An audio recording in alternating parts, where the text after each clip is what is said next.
Assalamualaikum warahmatullahi wabarakatuh. Perkenalkan, kami dari kelompok 8 akan menjelaskan materi tentang teori belajar dan penerapannya dalam pembelajaran. Kelompok 8 terdiri dari Marta Priscilla Dwi Putri dan Rizka Pratama Putri, Samsyal Huda, dan Tiara Nitias. Baiklah, selanjutnya saya akan menjelaskan tentang teori kognitif. Teori kognitif mulai berkembang pada abad 20-an. Secara sederhana, teori ini menggambarkan bahwa belajar adalah aktivitas internal yang terdiri dari beberapa proses, seperti pemahaman, mengingat, mengelola informasi, problem solving, analisis, prediksi, dan perasaan.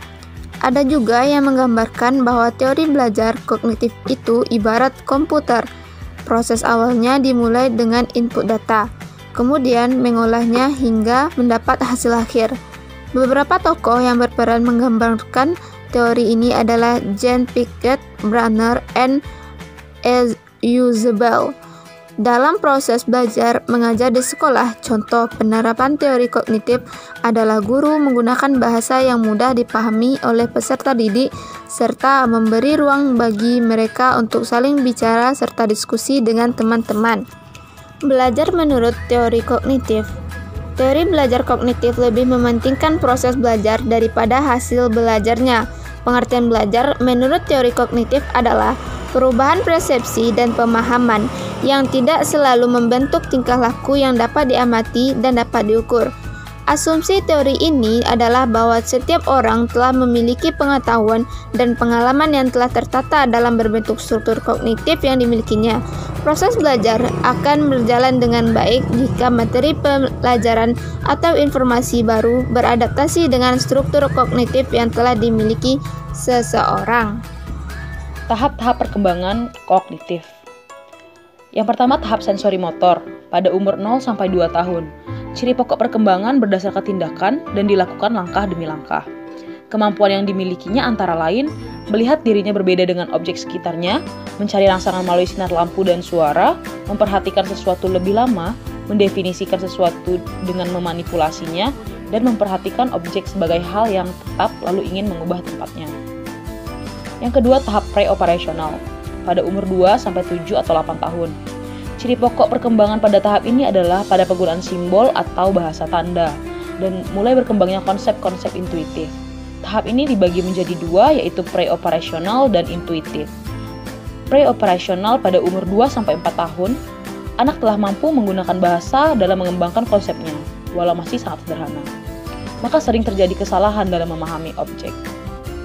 Karakteristik pada tahap ini adalah self-control yang menonjol, dapat mengklasifikasikan objek pada tingkat dasar secara tunggal dan mencolok, tidak mampu memusatkan perhatian pada objek-objek berbeda, mampu mengumpulkan barang-barang menurut kriteria, termasuk kriteria yang benar, dan dapat menyusun benda-benda secara berderet tetapi tidak dapat menjelaskan perbedaan antara deretan. Pada tahap intuitif, pada umur 4-7 atau 8 tahun, anak telah dapat memperoleh pengetahuan berdasarkan pada kesan yang agak abstrak. Dalam menarik kesimpulan, sering tidak diungkapkan dengan kata-kata. Oleh sebab itu, pada usia ini, anak telah dapat mengungkapkan isi hatinya secara simbolik, terutama bagi mereka yang memiliki pengalaman yang luas. Karakteristik pada tahapan ini adalah anak dapat membentuk kelas-kelas atau kategori objek, tetapi kurang disadarinya. Anak mulai mengetahui hubungan secara logis terhadap hal-hal yang lebih kompleks. Anak dapat melakukan sesuatu terhadap sejumlah ide, dan anak mampu memperoleh prinsip-prinsip secara benar. C. Tahap operasional konkret umur 7-12 tahun. Ciri kelompok perkembangan pada tahap ini adalah anak sudah mulai menggunakan aturan-aturan yang jelas dan logis, dan ditandai adanya reversibel dan kekekalan. Anak telah memiliki kecakapan berpikir logis, akan tetapi hanya dengan benda-benda yang bersifat konkret. Operation adalah suatu tipe tindakan untuk memanipulasi objek atau gambar yang ada di dalam dirinya. Karenanya, kegiatan ini memerlukan proses transformasi informasi ke dalam dirinya sehingga tindakannya lebih efektif. D. Tahap operasional formal umur 11-18 tahun.